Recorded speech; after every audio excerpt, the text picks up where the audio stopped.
Hi, my name is Rajiv Gupta, and in this video, I am going to share three key takeaways and the practical takeaways I have from a fantastic book, The Psychology of Selling by Brian Tracy. I have named these three takeaways, or I have acronymed these three takeaways as YYO. Y, Y, and O, which is for observation. First Y is why you want to sell. See, our subconscious plays a very significant role in our success and failures. So instead of just focusing on your goal as as an influencer or as a salesperson, focus primarily on why you want to achieve these goals. And it is proven that the longer the list you have, the more motivated you will feel. And why it is so? Because each reason is actually a piece of ammunition for your subconscious mind. Take, for example, a sales manager with just a couple of reasons for achieving his sales target, like saving for a new car and taking a road trip through the mountains. Whereas another sales manager has dozens of reasons, including renovating his house, taking his family to Switzerland for holidays, getting his kids in one of the best schools in the town, and many more.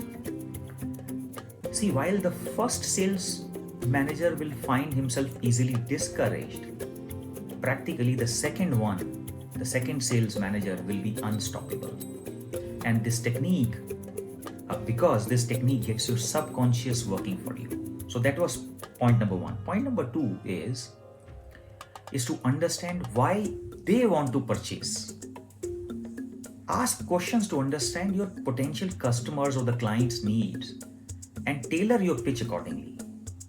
This sounds like a very fundamental point, very simple point, but this is where many times the sales lead they make a mistake. Let's take an example.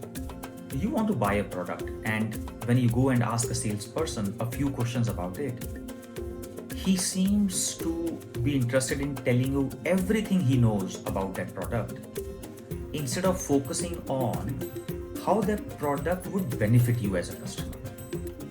And would you buy in that case? Probably not. Let's take another example. Suppose you have gone to a car showroom, and the salesperson he starts showing you features of a new car, like see sir, this car has sunroof, it has AC in the front seats, the driver's seat is having automatic adjustments and so on. But you as a customer, you are interested in buying a car with extra legroom in the second row so that your parents can sit comfortably when they are traveling with you. So unless the salesperson understands why you want to buy a new car, whatever he is explaining to you will absolutely will be of no interest or value to you, and hence you will feel absolutely disconnected with his sales pitch. And that is why this second principle becomes so important, which is why the potential customer want to make a purchase. That was point number two. Point number three, the technique three, is the power of observation. Do you think that usually customers like you, me, we pick the cheapest product on the shelf, or at least the one which gives the best or the maximum bang for the buck? In reality, it is not such a simple question to answer, because whether we go for grocery or whether we go for clothing, apparel, watches, car, there is no standard rule that anybody and everybody will go for the cheapest product available. It is not that simple. And why? Because people buy products in search of social recognition. And in order to gain recognition for our status, personality, and so on, we go out and buy products accordingly. Many people are more concerned with how a product will communicate their social status than with its monetary value.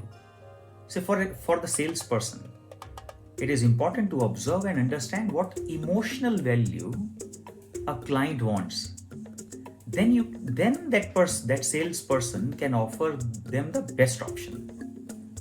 See, let's imagine a salesperson working in a department store. A client comes in carrying an expensive Louis Vuitton bag, asking to see, your watch collection, or wanted to look for a watch selection. Now, observing that the prospective customer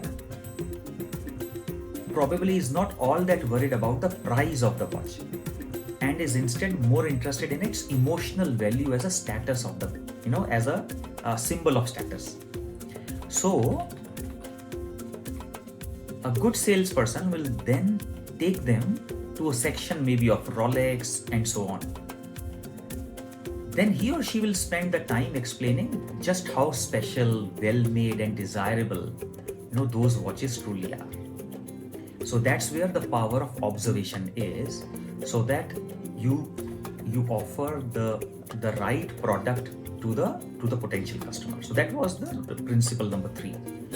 So if I have to summarize my key learnings from this book from Brian Tracy, I will say these are 3 takeaways, 3 secrets. One is know your why, know your customer's why, and third is observe your customer. Thank you so much.